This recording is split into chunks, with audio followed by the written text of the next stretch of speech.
partie du financement, on va le chercher au travers d'activités pour l'industrie, ou l'activité de recherche. Donc, créé juste après l'Amoco Cadiz, l'accident qui... Alors, je ne sais pas si vous vous rappelez de cette histoire. Alors, je vais y arriver. Hop.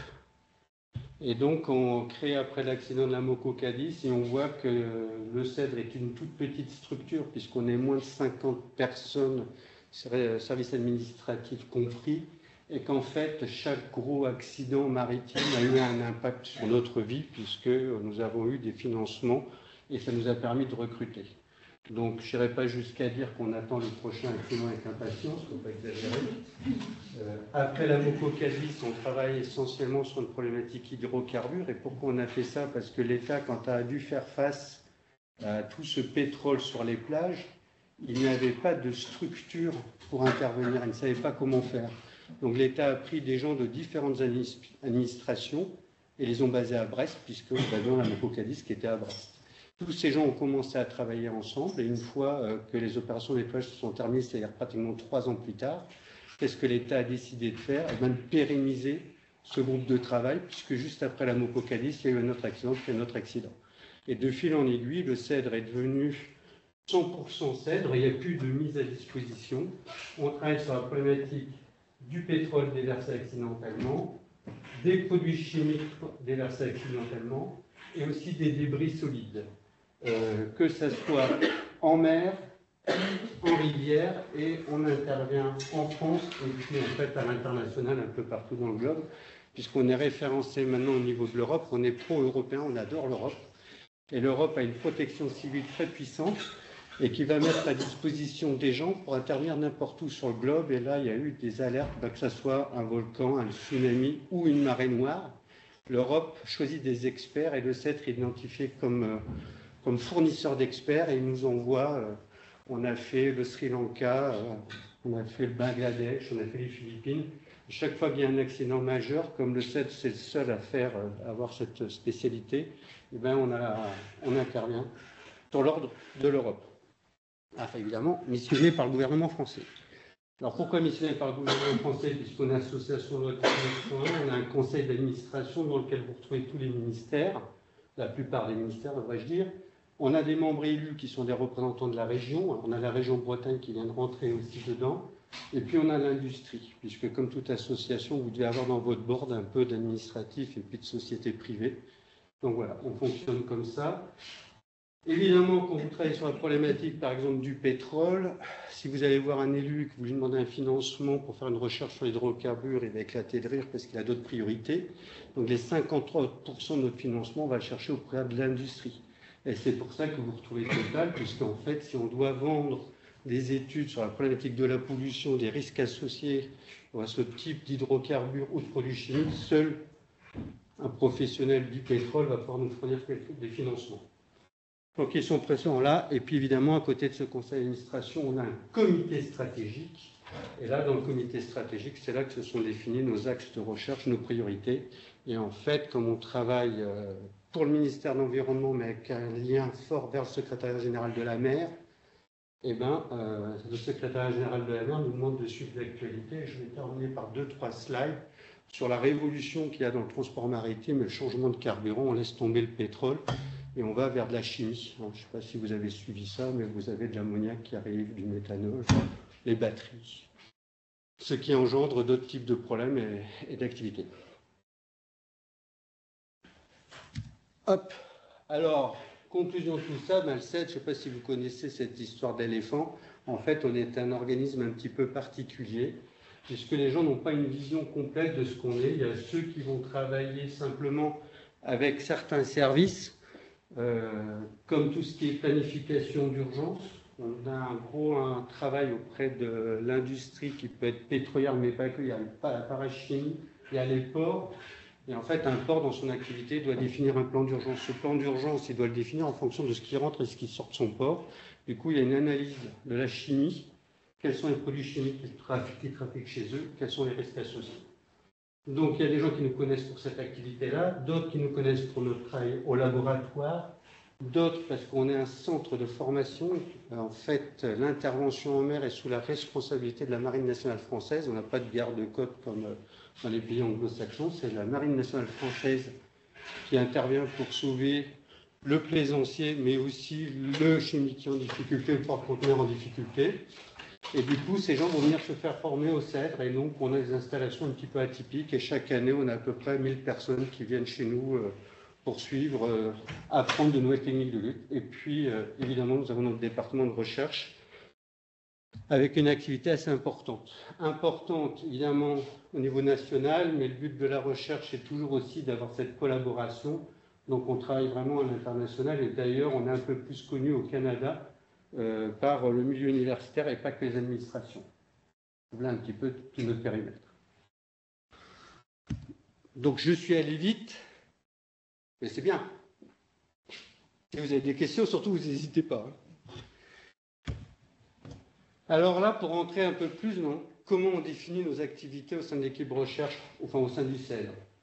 Vous avez compris, on est là pour intervenir en cas d'accident. C'est-à-dire il y a un accident qui intervient quelque part, il y a un produit qui est déversé. À ce moment, la marine va envoyer des gens. Seulement, elle ne peut pas envoyer des gens s'il y a un risque. Et tous les produits chimiques qui transitent en mer, il y a une multitude de risques. Donc très souvent, ils vont nous appeler et ils vont nous demander de faire une analyse de la situation. Il y a ces produits chimiques à bord. Quels sont les risques associés à ces produits ? Ou alors, on a aussi l'industriel ou un opérationnel, c'est-à-dire une personne qui peut être agent portuaire. Il voit chez lui qu'il a un gros trafic sur des produits chimiques. Il se pose cette question. Les gens qui manipulent ces produits chimiques-là, quelles sont les précautions que je dois leur donner? Donc ça veut dire évidemment qu'on va poser une problématique scientifique. Et nous, comme on travaille sur la problématique des pollutions, vous comprenez, c'est à chaque fois la réactivité du produit chimique dans l'environnement. On n'est pas sur du chronique, je ne suis pas sur, par exemple, le glyphosate et l'impact sur le long terme, bien qu'on regarde aussi le glyphosate pour une autre raison, mais on ne regarde pas ce qui va devenir sur du long terme, mais l'impact sur l'être humain. On est vraiment dans l'accident. Il y a un accident, il y a un déversement. Qu'est-ce que le produit, comment le produit réagit et qu'est-ce qui devient dans le temps? Et pourquoi on fait ça? C'est tout simplement pour mettre en place les techniques de lutte. Du coup, d'abord, toujours un petit peu de laboratoire, puis après, on passe à ce qu'on appelle des échelles pilotes, c'est-à-dire qu'un déversement, c'est jamais 5 grammes d'un produit chimique dans l'environnement. On est sur plusieurs milliers de tonnes. Et puis après, la dernière phase, c'est effectivement de regarder tous ces logiciels de modélisation qui sont apparus. Vous connaissez le Python, le Jason, moi, c'était des choses qu'on n'a jamais abordées. Quand je vois maintenant les jeunes qui viennent chez nous peuvent vous faire avec ces petits modèles informatiques des trucs super. Et du coup, on a développé une compétence au CEDRE qui a pour objectif d'aider les modélisateurs. Puisque tout accident, en général, il faut qu'il soit traduit à l'aide d'un logiciel à la fin. Seulement, le logiciel, quand vous le développez, vous avez un gros souci, c'est qu'il faut vérifier le résultat qu'il vous donne. Il faut parler d'un accident, le Gevolison, qui a été vraiment un événement majeur dans notre vie, puisque ce chimiquier qui a coulé a complètement révolutionné la façon de penser des autorités en matière de lutte. Le chimiquier est au fond de l'eau, il y a des produits qui sont libérés. Est-ce que j'évacue Cherbourg? Est-ce que j'évacue pas Cherbourg? Il y a plein de questions. Et la modélisation à l'époque, c'était dans les années 2000. Eh bien, il y a des modélisateurs qui nous ont dit, écoutez, là, il faut évacuer Cherbourg, d'autres, il faut évacuer tout le Cotentin. Il y en a un qui nous avait sorti une ligne dans la moitié de la France, en tout cas tout l'Ouest qui était parti. Donc le souci de la modélisation, c'est qu'elle va toujours vous donner un résultat. Et nous, la question qu'on se pose, c'est quelle est la confiance qu'on peut porter à ce résultat et les questions qu'on se pose. Vous pouvez me rappeler le contexte de l'accident? Je vais vous le présenter juste après, Gevolison. Ça a été vraiment un accident qui a révolutionné la façon de penser. Donc le problème scientifique, ça peut aussi être un cadre réglementaire parce que, évidemment, il y a une notion de valeur seuil, que ce soit en écotoxicité, persistance. Ça veut dire savoir où le produit va évoluer, comment il va évoluer, est-ce qu'il se solubilise, est-ce qu'il s'évapore. Et puis, dans le contexte de l'accident, il y en a toute une série. On travaille essentiellement sur le devenir. Ça, c'est un accident qui a eu lieu au Canada. C'est une huile végétale Alors, rapidement, l'huile végétale, il faut savoir qu'elle est aussi dangereuse qu'une nappe d'hydrocarbures. En termes d'impact environnemental sur les oiseaux, c'est la même chose. Pourquoi? Parce que c'est une huile. Comme c'est une huile, les plumes se collent et l'oiseau, il meurt d'hypothermie. Donc, c'est une grosse activité de savoir comment faire pour récupérer ce type de produit à la surface de l'eau. Donc, on a eu une activité de recherche assez importante dessus. Surtout, il y a eu plusieurs accidents qui sont intervenus. Il y a un accident qui a eu lieu en Manche qui s'appelait l'Allegra, qui transportait de l'huile de palme. Ce produit-là, pour être transporté par bateau, qu'est-ce qu'on fait? Eh bien, on le réchauffe parce qu'en fait, c'est un bloc de végétaline. Donc, on le réchauffe pour le maintenir liquide à l'intérieur du navire. Si le navire est percuté par un autre navire, il y a la moitié de sa cargaison qui se retrouve en mer. Et là, qu'est-ce qu'on fait dessus? Donc, comment la marine va intervenir? Est-ce que c'est une nappe de produits liquides, de produits solides? Et comment ce solide va évoluer? Ça, on n'avait aucune idée là-dessus. Alors, évidemment, comme était transporté, réchauffé, la Manche, c'est pas connu pour être très très chaud. Donc, le produit s'est solidifié tout de suite. Les petits blocs de végétaline ont évolué sous l'action de la mer, c'est devenu des boules. La densité, il y a eu des phénomènes de photooxydation qui fait que la densité a évolué puisqu'il y a une carapace qui s'est formée dessus. Et nous avons eu des boules qui ont sédimenté dans la colonne d'eau. Donc on en a retrouvé à terre, on en a retrouvé, on a perdu une grande quantité. On la soupçonne être arrivée au fond de l'eau. Ça a été une activité de recherche de valider un petit peu tout ce travail. Alors, en ce qui concerne le laboratoire, c'est un laboratoire, j'aurais tendance à dire normal, avec des appareils d'analyse. Le but du jeu, une nouvelle molécule, donc il faut apprendre à la quantifier, à l'analyser. Donc, on va regarder les protocoles existants et on va voir comment l'adapter à nos produits chimiques. La conclusion de ça, c'est qu'on est devenu un petit peu, une mémoire pour tout ce qui est les empreintes des hydrocarbures, puisque chaque pétrole a une composition qui lui est propre, qui est vraiment spécifique. C'est la vie, elle meurt, la vie meurt, ça sédimente dans le fond de l'océan. Plus tard, on va réextraire ça. Évidemment, la vie en Arctique ou la vie en Afrique, c'est pas la même vie, donc c'est pas le même pétrole. Et là, il faut avoir une empreinte, savoir comment caractériser chimiquement cet hydrocarbure. Ça fait partie de notre mission. Sur les produits chimiques, quand vous avez du benzène, c'est du benzène, ou du styrène, c'est du styrène. Ceci dit, il faut arriver à aller le doser. Et le doser pour l'État français, c'est aussi avec cette notion derrière de protéger ma population. Et du coup, si vous avez un accident avec un produit chimique qui est déversé dans l'environnement, il va se solubiliser, il va diffuser dans les organismes. Et l'État a besoin de savoir quels sont les risques pour la population de manger des poissons qui ont été contaminés par cette molécule. Est-ce que vous avez des techniques qui vont vous dire comment doser, par exemple, le styrène dans une espèce à haute valeur ajoutée? On ne va pas aller doser dans le copépode que personne ne mange, on va aller le doser dans le bar, dans le turbo. Donc là, ça veut dire des protocoles un petit peu particuliers qu'il faut adapter. Et ça, c'est la mission du CEDRE. Comment protéger la population, en fait. Et puis, à côté de ça, on passe à des niveaux un peu plus grosses, c'est-à-dire que du laboratoire, on va aller jusqu'à concevoir des outils qui sont imaginés plutôt dans le cadre de l'accident. On a le bateau qui est au fond de l'eau.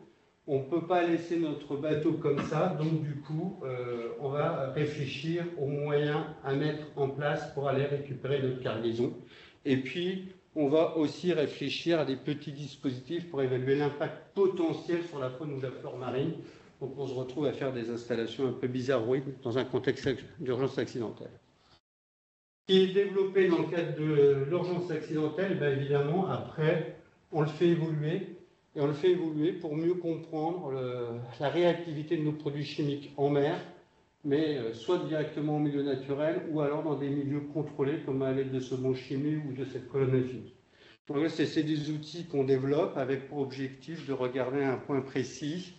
Là, on contrôle la température, je vais le dire un peu plus tard, on contrôle l'environnement, on déverse notre produit et on regarde comment il évolue. Et puis à la fin, c'est cette notion d'apport à la modélisation. À chaque fois qu'on a des résultats chiffrés, le but du jeu, c'est de regarder les logiciels de modélisation qui existent. Est-ce que nos résultats sont retrouvés par ces logiciels-là? Donc là, il y avait un gros accident qu'il y a eu dans le golfe du Mexique. Je ne sais pas si vous avez entendu parler, c'était dans les années 2000. 10 par là, c'était Deepwater Horizon, c'est une plateforme qui a explosé, il y a eu un relargage en continu.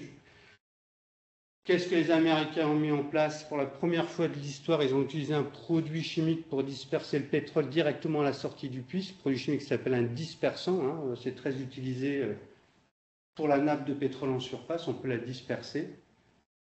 Mais au fond, on ne l'avait jamais testé, et les Américains, pour la première fois, l'ont fait. Seulement, le point positif, c'est qu'il n'y a plus jamais eu de pétrole arrivé en surface, donc le dispersant est efficace. Le point négatif, on n'a jamais su ce qu'il était devenu, ce pétrole dispersé.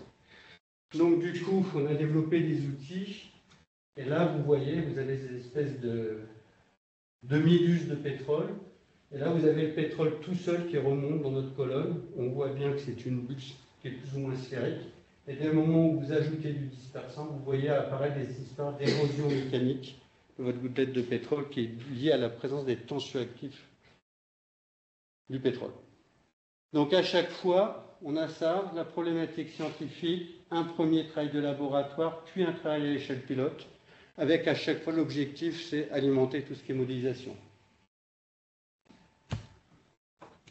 Pour résumer, soit on est en temps de crise, on a un accident en mer, intervention. Là, c'est la Marine nationale française qui pilote.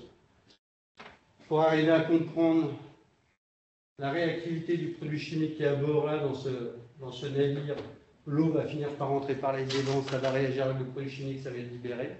Vous n'avez pas de données dans la littérature qui vont vous donner ce type de renseignements. Donc nous, on va commencer à réfléchir à des expérimentations qui vont arriver à bien montrer ce que devient le produit et arriver à exprimer un impact potentiel avec pour objectif d'alimenter tout ce qui est de la modélisation. Le CED, c'est centre de documentation, ça veut dire qu'on est là aussi pour archiver le maximum de données. Et si jamais un événement similaire arrive, on a toute la donnée. Il y a déjà eu un déversement de styrène il y a 20 ans. Qu'est-ce qui a été fait? Est-ce que c'était bien? Est-ce que c'était pas bien? Qu'est-ce qui est devenu le produit? Et c'est pour ça qu'on est sur de l'anticipation et de la modélisation. Et puis, comme je vous disais, hein, l'histoire de notre éléphant, eh ben, nous avons aussi cette volonté de transmettre aux gens qui vont intervenir sur les événements accidentels. Là, je ne suis pas trop en retard, 11h09. Je suis allé assez vite, c'était juste pour présenter un peu ce contexte de notre activité de recherche, tout ce qui est accident.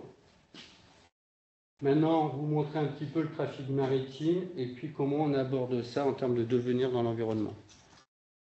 Alors, globalement, le trafic maritime à l'heure actuelle, c'est un peu plus de 90 000 navires qui sont en mer, c'est-à-dire des autoroutes. Je ne sais pas si vous voyez le trafic maritime, de temps en temps, on peut, avec l'AIS, suivre les navires hein, quand il y a une course, mais quand il n'y a pas de course, c'est pareil, ça marche pareil. Au niveau du cross-Corsen, vous avez un boulevard, hein, vous avez un trafic, c'est plus de 20% du trafic maritime mondial qui passe en Manche. Alors en Manche, ça monte, ça descend, il y a les ferries qui coupent tout ça, vous avez le pêcheur qui tourne, hein, vous avez le plaisancier aussi, donc les gens du cross, il faut qu'ils aient le cœur bien accroché, parce que des fois... Et maintenant, vous avez les éoliennes qui apparaissent en plus donc dans les eaux. En Manche, on est intervenu sur plusieurs accidents où c'est tout simplement un navire qui se fait rattraper par un autre navire et même s'ils sont sur la même voie, sur la même file, ils finissent par se percuter. C'est assez impressionnant, ça arrive assez régulièrement, on a plusieurs interventions de ce cadre-là. Et le problème des navires, c'est toujours le navire qui se fait rattraper, qui finit au fond de l'eau. Celui qui est rattrapé, il a le bulbe qui est bien protégé, donc lui, il arrive plus ou moins à s'en sortir, mais celui qui s'est fait rattraper, en général, c'est lui qui coule. C'est aussi d'ailleurs pour ça que le CED va rester ici. On a été créé ici, sur Brest, parce que la Mococadis était là, mais l'État a dit on ne va pas les délocaliser pour aller ailleurs, vers Paris ou je ne sais où. Ils resteront à Brest parce qu'il y a ce trafic maritime en Manche qui est assez important. Actuellement, les estimations, c'est 80% des marchandises produites sur le globe qui sont transportées en mer. 80% vont passer à un moment donné sur un navire. Pour l'instant, tous les navires, quasiment tous, sont propulsés avec de l'énergie fossile. Alors, je mens un petit peu parce que nos amis russes Ils ont des brise-glaces qui avancent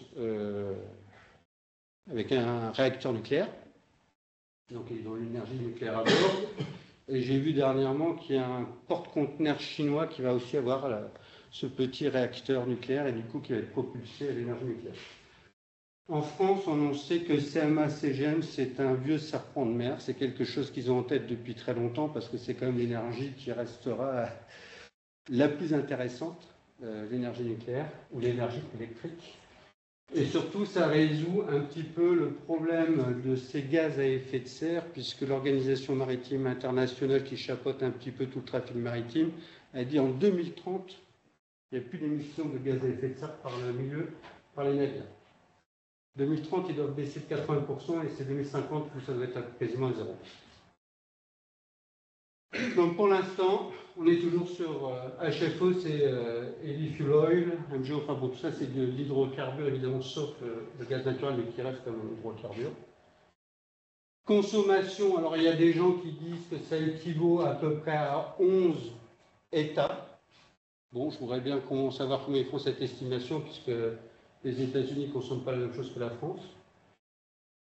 Mais c'est pour montrer un petit peu l'importance de cette consommation. Et 3% de nos gaz à effet de serre. Alors, le transport maritime, solution pour déplacer de très grandes quantités de marchandises sur de longues distances. Et c'est vrai que quand on compare en termes de CO2 dégagé, on s'aperçoit que le navire, plus il est gros, plus il est intéressant. Et on voit un petit peu les cargaisons milliers de tonnes qui évoluent dans le temps.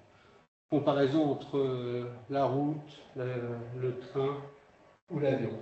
Donc, gros intérêt économique, un intérêt écologique, puisque ça pollue moins, et puis des capacités d'import beaucoup plus importantes.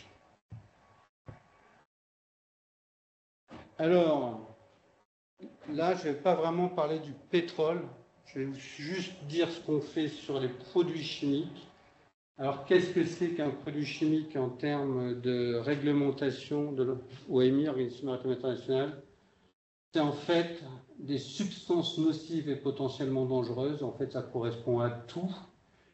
Et quand on regarde la convention, on s'aperçoit que ce qui est dit produit chimique, c'est tout ce qui n'est pas hydrocarbure. Et du coup, en produit chimique, vous retrouvez des acides, des engrais, des huiles végétales animales, en plus du styrène, du méthyltéréphine et tout le reste. Donc en fait, produits chimiques, dans le milieu marin, ça couvre tout à l'exception du pétrole. Pourquoi c'est très transporté dans le globe? Le premier producteur, ça reste vraiment la Chine. On voit que l'Europe, on s'en sort pas trop mal. Et que du coup, pour ce qui est produit en Chine, le vendre aux États-Unis, il y a des routes qui se développent un petit peu partout. Et ça nous donne des embouteillages, comme par exemple en Manche, il y a un trafic très très important. C'était juste une petite phrase.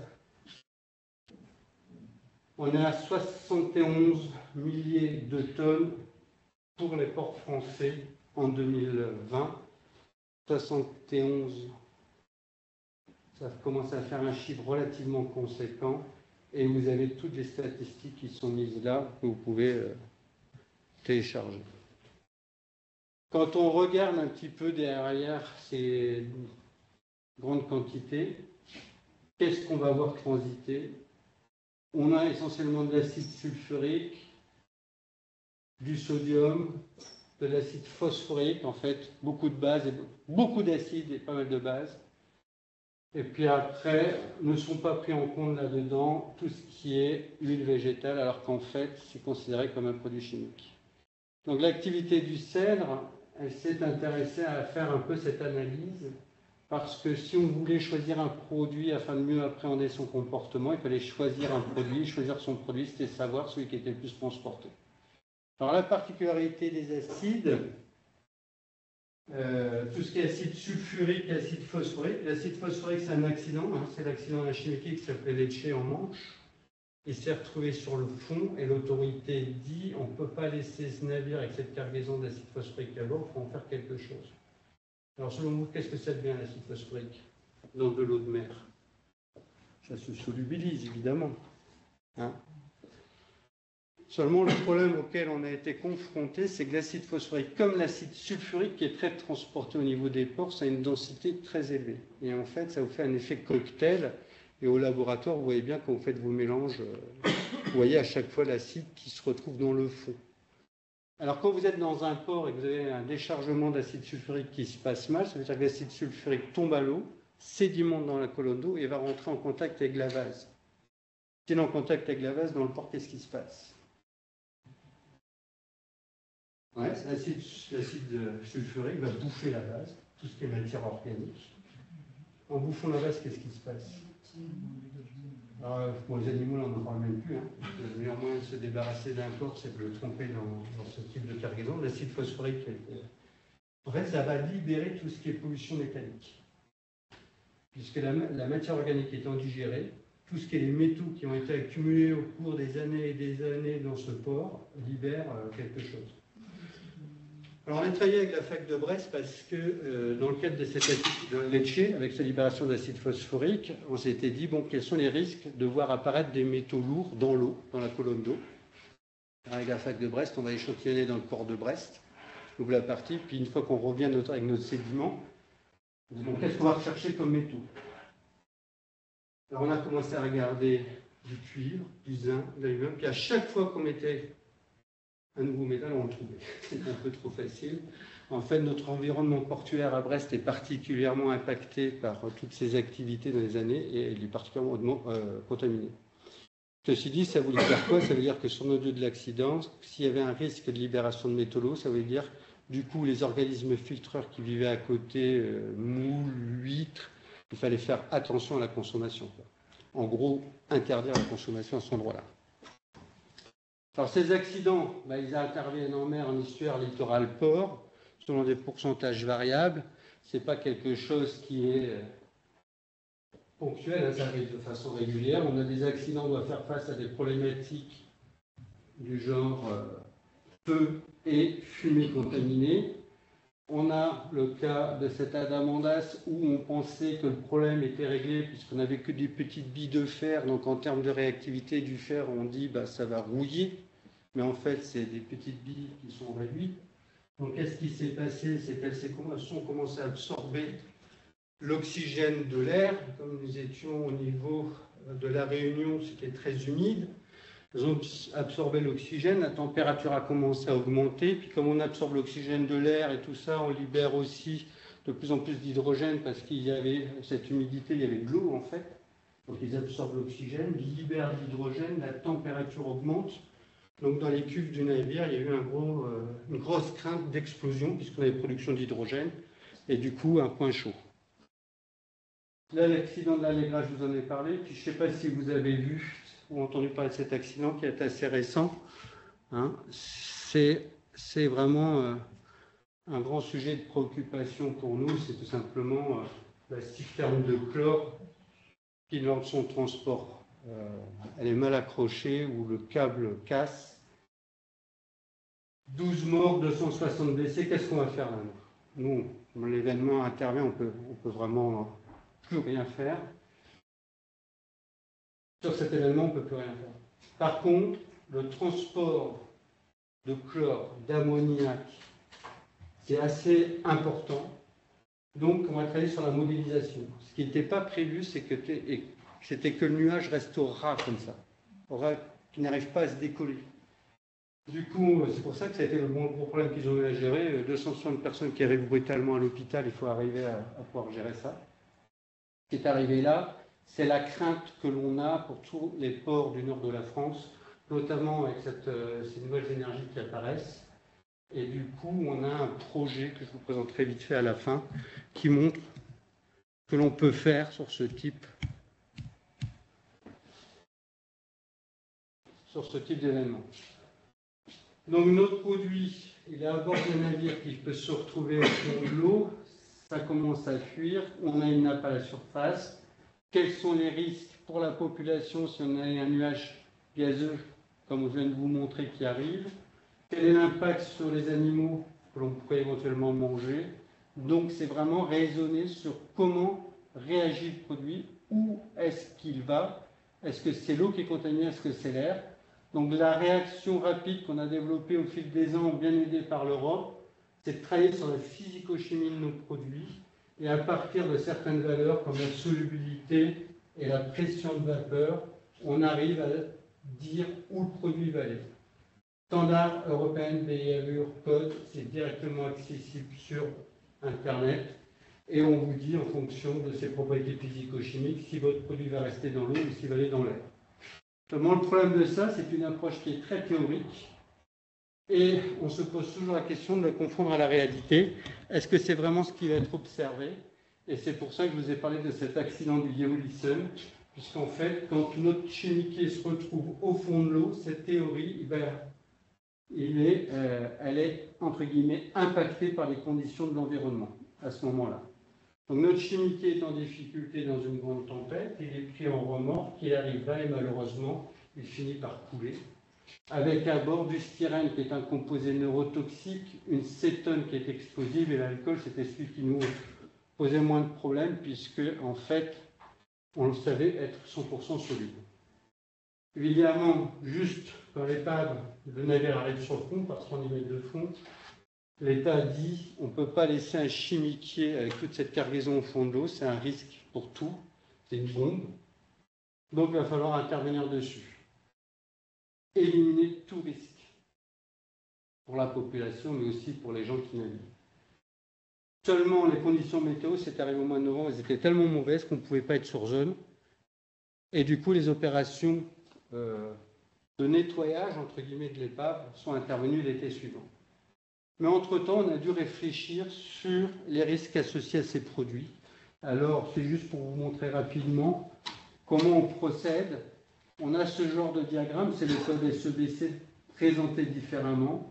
On regarde notre produit, s'il est liquide, on regarde sa solubilité, sa densité, sa pression de vapeur, et à partir de là, on va définir un comportement théorique, c'est-à-dire on va dire ce produit, avec ces propriétés-là, va se comporter comme un produit qui va former une nappe à la surface de l'eau, et de cette nappe, ça va passer dans l'air. Donc on a exactement le même raisonnement pour la méthyléthylcétone, et on savait qu'à ce moment-là, dans cette cargaison, on a deux produits qui ont forte tendance à se solubiliser, et il y en a un qui est par contre, lui, flottant et évaporant. Le problème, c'est que c'était le neurotoxique. Alors l'épave est par 70 mètres de fond. Si ça fuit, est-ce que ça va vraiment se comporter comme ça? Quelle était la réalité? Et du coup, c'est ce qui nous a amené à définir deux approches en termes de recherche. Le premier scénario, on dit on a un produit à la surface de l'eau, ça s'évapore, ça solubilise. Et le deuxième scénario, on a une épave au fond de l'eau. À partir de là, on va réfléchir sur des phénomènes comme la dissolution et l'évaporation afin de prédire la persistance de la nappe à la surface de l'eau. Et est-ce qu'il est possible de faire quelque chose? Quels sont les risques pour les personnes? Donc, au laboratoire, rapidement, la solubilité, tout le monde sait ce que c'est, donc c'est assez simple. On commence à rechercher de la donnée dans la littérature. La première chose à regarder pour nous, c'est les fiches de sécurité.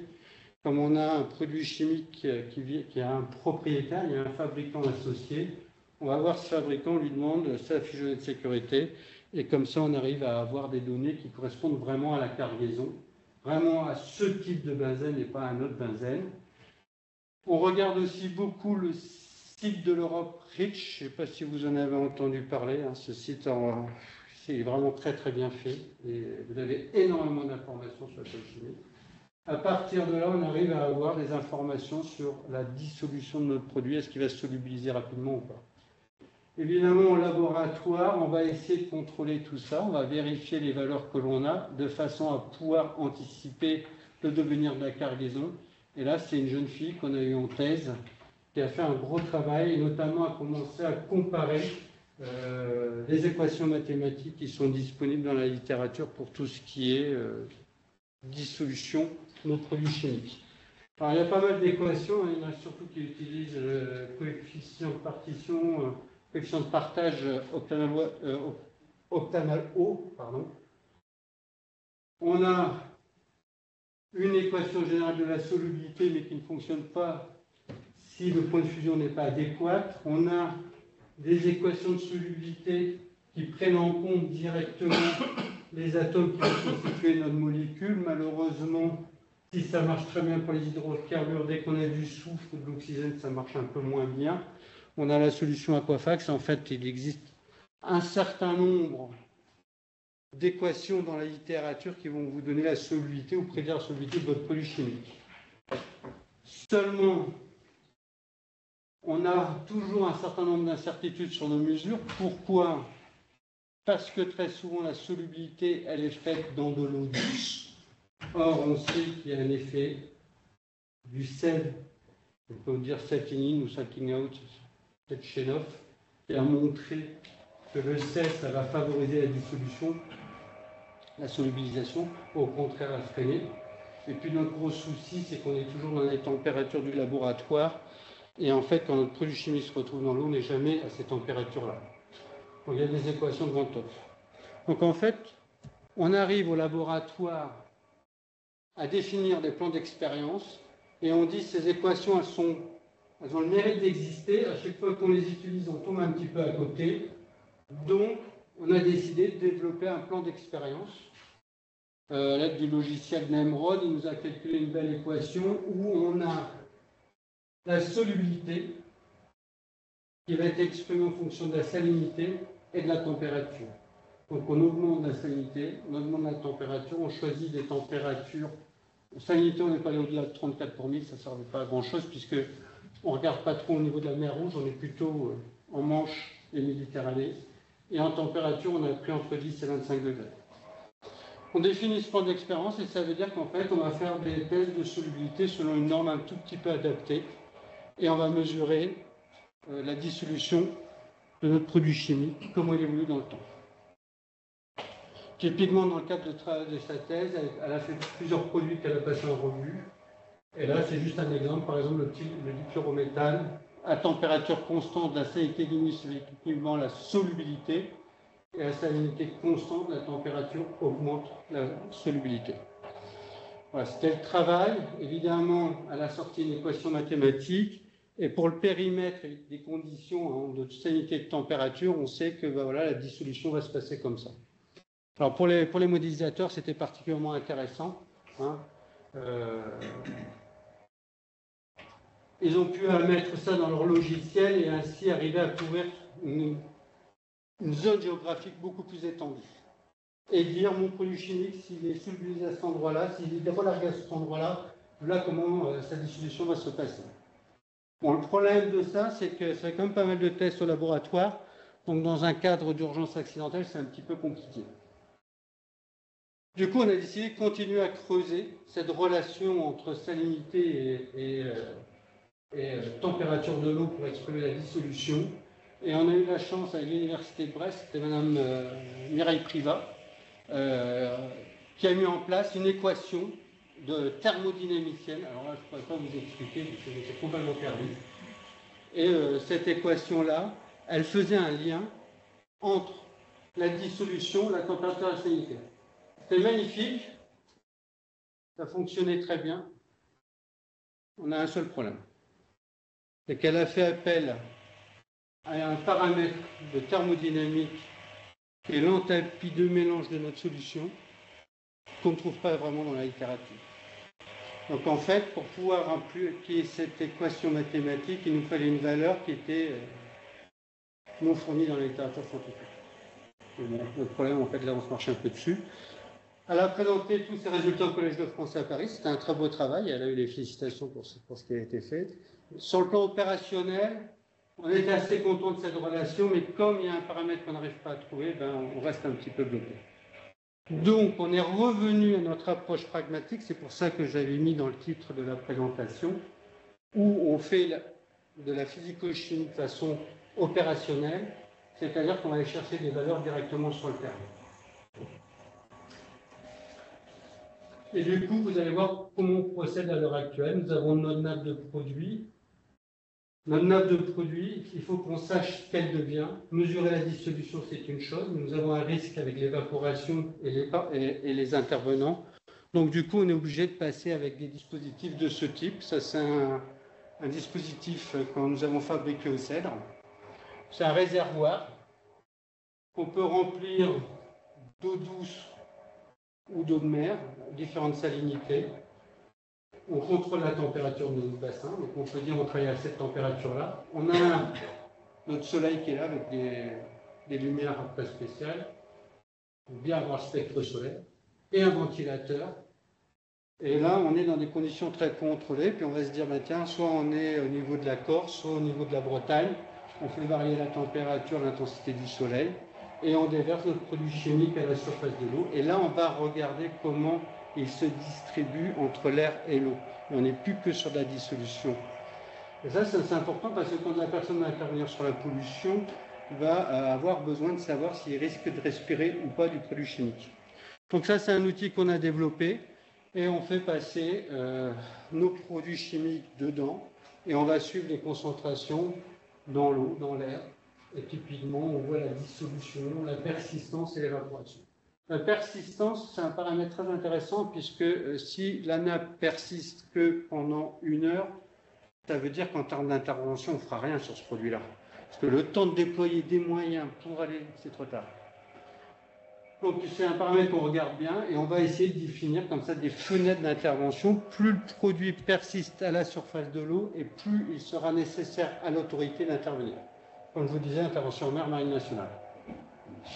C'est ce que nous appelons nos informations pragmatiques, qui sont simplement des résultats de tests, ce sont des mesures. On n'est pas dans le fondamental comme avec Mireille Privat où on réfléchissait à l'équation, elle réfléchissait à l'équation thermodynamique. Là, on est vraiment sur des mesures, et ces mesures vont alimenter des bases de données. Ça a été un projet réalisé sur financement européen, et on alimente une base de données sur les produits chimiques qu'on va essayer de caractériser par rapport à l'eau de mer, par rapport à l'environnement naturel. Donc on a le laboratoire, on a cette échelle pilote, et puis là où on a un peu le côté bad boy du CEDRE, c'est le côté où on est obligé de valider notre résultat dans des conditions naturelles. Donc on va dans des sites, alors on ne pollue que les installations militaires, c'est une politique. En fait, on a un accord avec la Marine nationale, on a une convention. Comme c'est eux qui interviennent sur accident, c'est eux qui sont les premiers demandeurs d'informations. Donc, si la marine dit qu'il y a beaucoup de chimiquiers qui transportent ce type de produits qui sont en train de transiter le long de nos côtes, qu'est-ce que ce produit devient? Du coup, on a une petite installation dans le port militaire où on a des cellules flottantes, qui sont des sortes de mésocosmes qui font 9 mètres carrés de surface. Ils font 9 mètres carrés de surface. C'est de la vraie eau de mer. C'est le vrai soleil breton.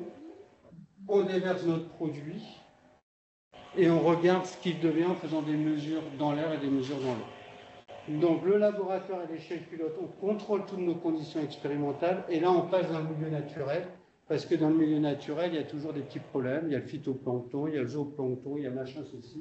Et toute notre dissolution qu'on pensait maîtriser au laboratoire avec une belle équation, bon bah ça varie. On n'obtient pas ça dans les conditions naturelles. Juste un petit exemple de ces informations. On a eu un travail à faire sur du xylène. Pourquoi? Parce qu'il y avait un navire, le Grapoine, qui avait une cargaison, une cargaison en mer. Le xylène, quand vous regardez les fiches de données de sécurité, les profs que vous êtes, quand vous regardez cette fiche, à chaque fois, il y a des pictogrammes. Dangereux, dangereux, dangereux, dangereux. Vous connaissez un produit chimique qui n'a pas un pictogramme dangereux? Même l'huile végétale. Donc du coup, pour l'intervention, c'est problématique. Vous ne pouvez pas donner que cette information-là à la marine. Donc on a décidé de faire sa caractérisation en cellules flottantes et puis on a eu la chance de pouvoir faire 2 tests, parce qu'on ne répète pas les tests non plus en milieu marin. On a fait un premier test où là, on était plutôt dans une situation calme et ensoleillée, et un deuxième test en mer agitée avec absence de soleil. On déverse notre produit et on regarde 4 heures, 6 heures et beaucoup plus longtemps dans le temps, parce que ce sont des tests qui durent au moins sur une semaine complète, et on regarde la nappe, comment elle évolue, comment les différents paramètres vont influencer sa persistance à la surface de l'eau. Quand c'est calme et ensoleillé,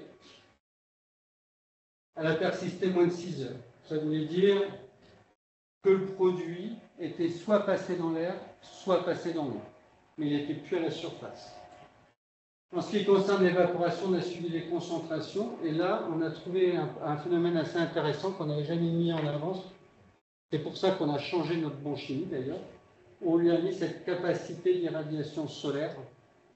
Parce qu'on s'aperçoit qu'un tout petit rayon de soleil sur une fine couche à la surface de l'eau va entraîner une évaporation rapide. Et ça augmente significativement l'évaporation du produit parce que la couche est tellement fine qu'en fait, il y a une augmentation de sa température rapidement, rien qu'avec un petit rayon de soleil. Et du coup, on a eu ce lien qu'on n'avait jamais vu avant. On sait bien que le linge, vaut mieux le mettre à sécher quand il fait chaud et qu'il y a un peu de vent que quand il pleut. Mais là, on a vraiment vu ce petit rayon de soleil qui entraînait une évaporation importante. Sur le plan opérationnel, ce n'est pas anodin, puisque ça voulait dire aussi que la personne qui allait sur zone, il fallait qu'elle sache qu'il y avait un risque d'évaporation assez élevé. La conclusion de la dissolution, c'est que le xylène, on va le considérer uniquement comme évaporant si c'est calme et ensoleillé. Et par contre, si nous avons une bonne agitation de surface, comme on voit ces phénomènes d'émulsification se passer, le produit reste plus longtemps à la surface de l'eau. Le produit reste plus longtemps à la surface de l'eau, donc il est flottant, et comme il est flottant, à ce moment-là, on peut intervenir sur une nappe et les risques associés. Donc dans notre travail, on passe en revue ces produits chimiques, et chaque année, on en teste un certain nombre, d'abord au laboratoire, puis à l'échelle pilote, et dans certains cas, seulement certains cas, on va jusqu'à faire nos essais en cycle flottant directement dans le milieu naturel. Chaque produit chimique est identifié selon son devenir théorique à partir de ses propriétés physico-chimiques, et nous recalons ça par nos résultats expérimentaux, et nous disons, attention, là, à ces têtes de vignée, vous êtes en train de nous dire que c'est un ED, donc évaporant insoluble. En fait, dans tous les essais qu'on fait, on s'aperçoit que c'est qu'un évaporant. Donc c'est un produit qui va passer entièrement dans l'air. Donc si la marine va sur zone, il faut que tout l'équipage ait l'équipement approprié pour qu'il n'y ait pas d'exposition. Évidemment, pas de point chaud, pas d'intoxication de l'être humain, mais pas de risque de feu, pas de risque d'explosion, il y a tout ça à prendre en compte. Donc voilà vraiment comment on va valider nos tests. Fini le scénario 1, et maintenant le scénario 2 qui est notre épave qui est au fond de l'eau, le produit chimique qui remonte. Donc ça, notre navire fuit, un produit chimique dans la colonne d'eau. Grosse question, au départ on se dit, c'est simple, si je connais la solubilité de mon produit chimique, je vais pouvoir dire, va solubiliser ou pas. Ça devait être une approche assez simple. Or, il s'avère qu'il y a des produits chimiques qui sont reconnus solubles comme l'exemple de mon acide sulfurique de tout à l'heure, donc qui sont solubles. Si vous le versez dans une colonne d'eau, il sédimente et ils se retrouvent sur le fond. À l'inverse, la réciproque est vraie. En fait, la solubilité de votre produit chimique, cette valeur-là n'est pas suffisante à elle seule pour dire si votre produit va complètement se solubiliser dans la colonne d'eau ou s'il peut remonter en surface et présenter des risques. L'exemple typique de notre accident de Leverkusen, c'est la méthyléthylcétone, qui a quand même une certaine solubilité, donc on aurait tendance à dire la cargaison va être libérée dans la colonne d'eau, puis c'est terminé. En fait, non, puisqu'il y a un écart de densité entre la méthyléthylcétone et l'eau de mer, tel que le produit remonte rapidement dans la colonne d'eau et les processus de dissolution n'interviennent pas vraiment. Alors, dans cet accident, à l'époque, on n'avait pas un très bel outil. Donc, on est allé, alors on n'est pas allé chez le roi Merlin parce qu'il n'existait pas encore, on est allé chez Castou, c'était un truc comme ça. On a acheté un tube PVC d'un certain diamètre, on a mis un petit trou en bas et on a injecté nos produits chimiques qui étaient dans le bateau, dans le Leverkusen. On les a injectés par le bas avec différents colorants et on a regardé à quelle vitesse notre produit chimique remontait, puisqu'il faisait 5 mètres de haut, on avait fait un truc spécial à l'extérieur. Et à ce moment-là, j'avais qu'un caméscope de salon. Et du coup, je filmais des grosses bulles avec mon caméscope de salon. Enfin, des grosses bulles, c'est pas des bulles, c'est des gouttes de produits chimiques. Et on voyait qu'en fonction de la remontée de la méthyléthylcétone, il y avait une perte de matière au fil du temps, c'est-à-dire il y avait une quantité qui se solubilisait lors de sa remontée. L'idée, le navire est par 70 mètres de fond. Vu le tonnage à bord, quel est le risque en cas de rupture que ce produit se retrouve à la surface de l'eau ou pas, sachant que la méthylcétone, elle est explosive. Et qu'il y avait des navires marine nationale plus armateurs sur zone pour intervenir. Donc il faut arriver à chiffrer ce pourcentage perdu par mètre de remontée.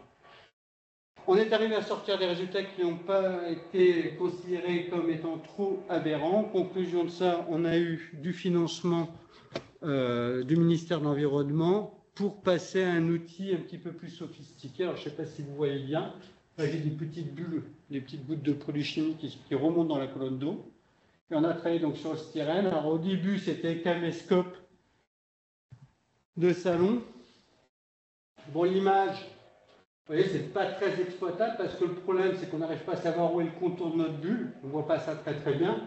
Donc on s'est dit c'est un problème d'éclairage, il suffit d'avoir une source lumineuse un peu plus intense. On fait travailler un rayon dans du papier calque, ça diffuse la lumière dans tous les sens, on verra mieux notre bulle. Bon, en fait, en fonction de l'indice de réfraction, on n'était pas résultat pas très correct.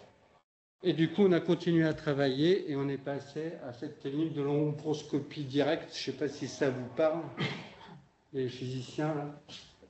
En fait, vous avez un laser qui éclaire directement une caméra rapide. Tout ce qui passe tout ce qui va couper le laser forme un objet noir dans la caméra. Et c'est comme ça qu'on est arrivé à filmer correctement nos gouttes de produits chimiques. Et là, on arrive à avoir une meilleure estimation du volume. Et puis même, on arrive à avoir ces effets de traînée qu'on ne voyait pas du tout avec le caméscope de salon. Donc on a développé un protocole expérimental. Alors je ne l'ai pas marqué là, mais c'est une jeune fille de l'école des mines d'Alès qui est venue avec nous faire une thèse. Et on a développé cette ombroscopie avec, on filme le produit chimique à l'intérieur de la colonne d'eau en bas et en haut. On fait un petit traitement pour sortir ce que c'est que le disque de Boisdel, le volume associé, la surface. On fait des calculs et l'objectif final, c'est vraiment d'exprimer la dissolution de nos produits chimiques. Donc on est rentré dans une phase, les conclusions de sa thèse, c'était de dire globalement la dissolution à l'aide de cette colonne, elle existe sous 3 types. Solubilisation instantanée au départ, un alcool, l'IPA par exemple. Une solubilisation plutôt lente, et je ne sais pas si vous voyez ces traînées qui sont derrière, on soupçonne que c'est de la matière qui est en train de se solubiliser. C'est notre méthylcétone. Elle a quasiment pas de solubilisation, c'est le cas de notre styrène. Donc on dit, regardez, vous avez en cas d'intervention sur ce navire, 100% du produit qui va se retrouver à la surface de l'eau. Là, vous avez une perte, un pourcentage perdu par mètre de remontée, c'est comme ça qu'on l'exprime. Et là, 0 à la surface de l'eau. On a travaillé de façon un petit peu brutale. Là, je suis un peu... Donc là, je ne sais pas si vous voyez, hein, donc du coup, on a notre goutte de produit, mais c'est la même goutte, puisque c'est une caméra à vitesse rapide. Donc à la même hauteur, on arrive à avoir plusieurs images de notre goutte. Donc du coup, on arrive à faire une vitesse moyenne, une vitesse instantanée, puis une perte à ce niveau-là. Et après, on refait la même chose en haut de colonne. Et du coup, on arrive à faire des pourcentages, des calculs en disant entre le bas et le haut, ma goutte a perdu tant en matière. Et se sont solubilisés. Typiquement le genre d'information. Du coup, on n'est plus sur une histoire de solubilité, mais on est plutôt sur une histoire de dissolution par pourcentage de perte de matière par mètre de remontée. Et pour nos produits chimiques, comme ça, c'est une information qui n'existe pas dans la littérature et sur laquelle on travaille beaucoup au CERN. Ouais, typiquement, ça dépend de tout ce qui est tension interfaciale va jouer un grand rôle. Alors évidemment, ce travail qui a été mis en place pour des produits chimiques, eh ben, on l'utilise aussi pour les hydrocarbures. Hein. Et c'est justement ce que je vous disais tout à l'heure, arriver à un peu mieux comprendre ces phénomènes de dissolution Là, vous avez votre bulle de produit chimique qui est colorée. On arrive à la manière en suspension dans une toute petite colonne qui est à contre-courant. Là, on a l'eau qui part du haut, qui est évacuée par le bas. Donc, on a un flux vertical constant. On injecte notre produit chimique. Il va venir se stabiliser à une hauteur. Pour que notre produit chimique reste à un certain niveau, on peut augmenter un peu le débit de l'eau, au contraire réduire. Et ça nous intéresse tout particulièrement comme information, puisqu'on va pouvoir dire ce produit-là, potentiellement, il va persister tant de minutes dans la colonne d'eau. C'est-à-dire que s'il remonte du fond, en fonction de la profondeur, on dit, eh ben, ça arrive en surface ou pas. Bon, évidemment, on va me dire, oui, mais là, vous ne tenez pas compte de la pression. C'est tout à fait vrai. On a demandé à Ifremer de travailler avec eux. Ils étaient favorables. Seulement, le problème, c'est quand ils ont su qu'on travaillait avec de l'hydrocarbure, ils étaient moins contents de voir de l'hydrocarbure arriver dans leurs outils. Du coup, ça ne s'est pas vraiment fait. Mais voilà, là, typiquement, notre goutte de pétrole qui réagit. Et là, on filme, on suit le diamètre dans le temps et on arrive à faire de la prédiction.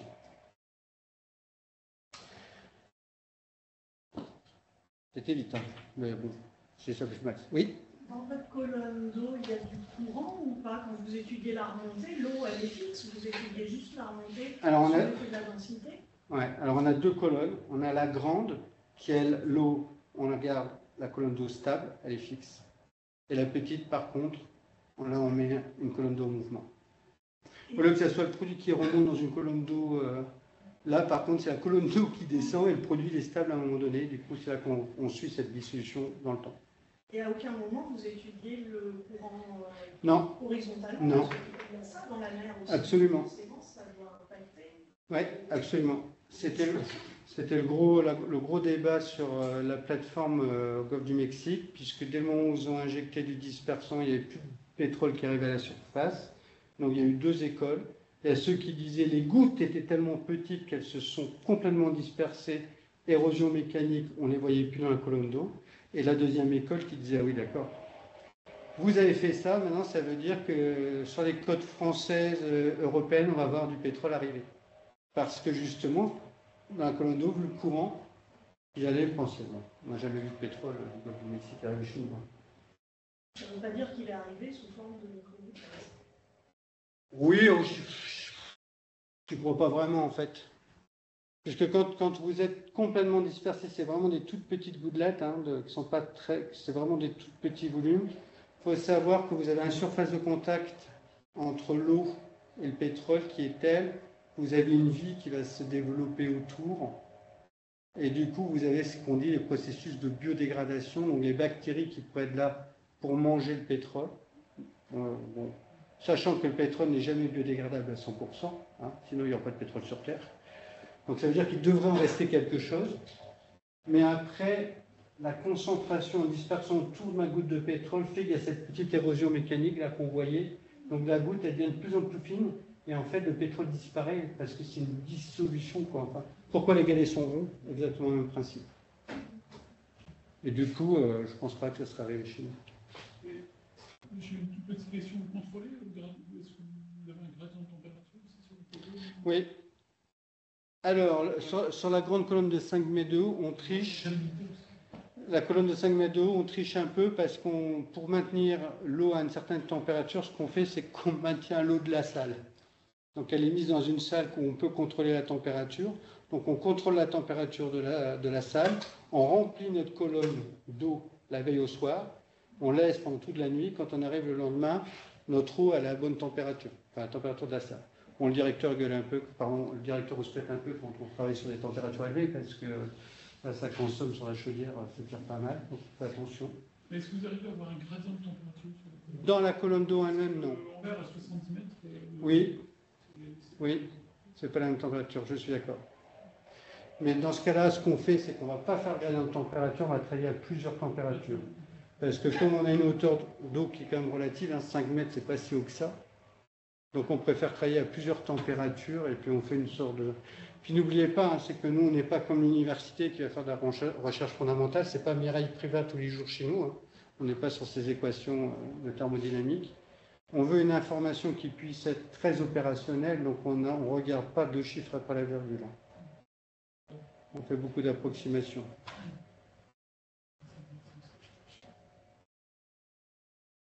Et donc, dans les perspectives, on continue à travailler sur les produits chimiques avec toutes ces notions de dissolution. Il y a un petit focus sur cette base de données dont on est très fier au CEDRE parce qu'on participe, on a participé à sa création, puis surtout à sa mise à jour avec des données en bleu, où c'est clairement tous les résultats de nos tests aux différentes températures, salinités, la dissolution, mais pas que, puisqu'on regarde la densité, on a la capacité de faire des mesures de densité en fonction du temps, de la température, la tension de surface, viscosité.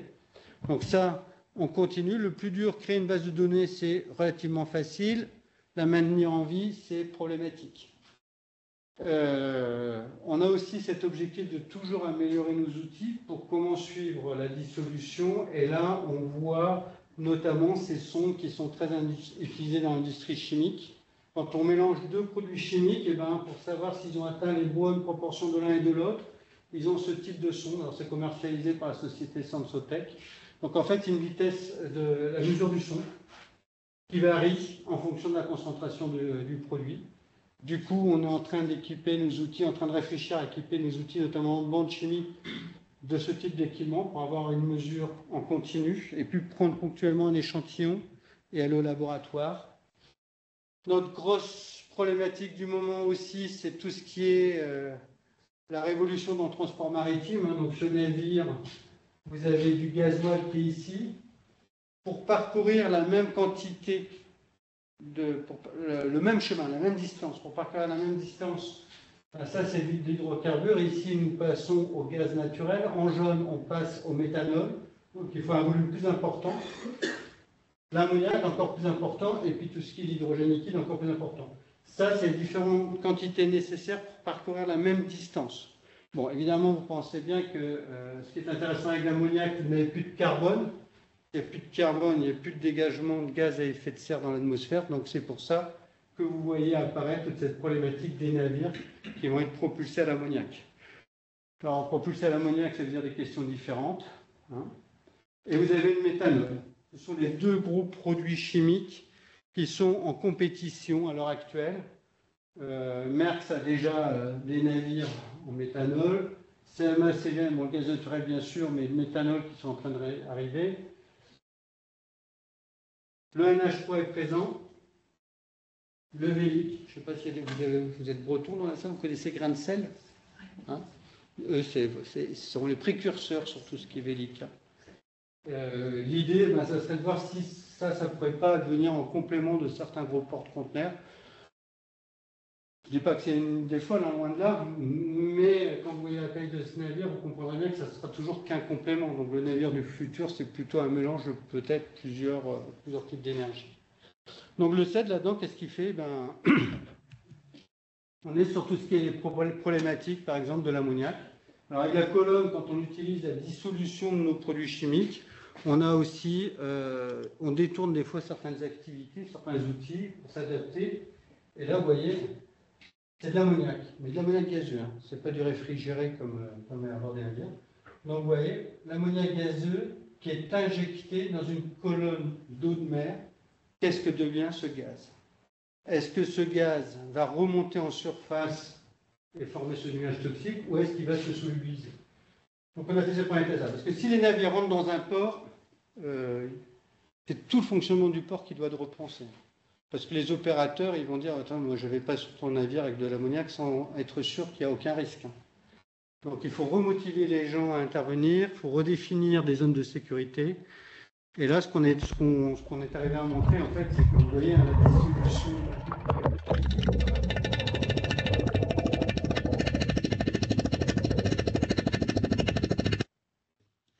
On fait pour retirer le son, c'est pas très grave. En fait, là, ce qui était intéressant, c'est que échec pilote, on passe dans les conditions comme on voit, c'est assez intéressant. Là, c'est l'ammoniac. Et en fait, à aucun moment, nos bulles sont arrivées en surface. Donc, il y a eu une dissolution intégrale de nos bulles d'ammoniac. Donc, on est en train de travailler là-dessus. Après, à côté de ça, on a le chlore. Là, vous vous rappelez de cette citerne qui tombe et puis tout le chlore qui s'évacue. Du coup, on a développé, là c'est une jeune fille qui bosse avec nous, qui a développé ce qu'on appelle un tunnel à vent, générateur de vent. On a un beau vent qui est bien rectiligne, et là-dessus, elle met différents produits chimiques et elle regarde l'évaporation, la vitesse d'évaporation de nos produits chimiques en fonction de l'intensité du vent. Toutes ces informations-là, l'objectif, c'est de faire cet apport à la modélisation. Je ne sais pas si vous connaissez le terme qui est très, très répandu, c'est tout ce qui est DSS, Decision Support System, je ne suis pas très familier de ce terme-là.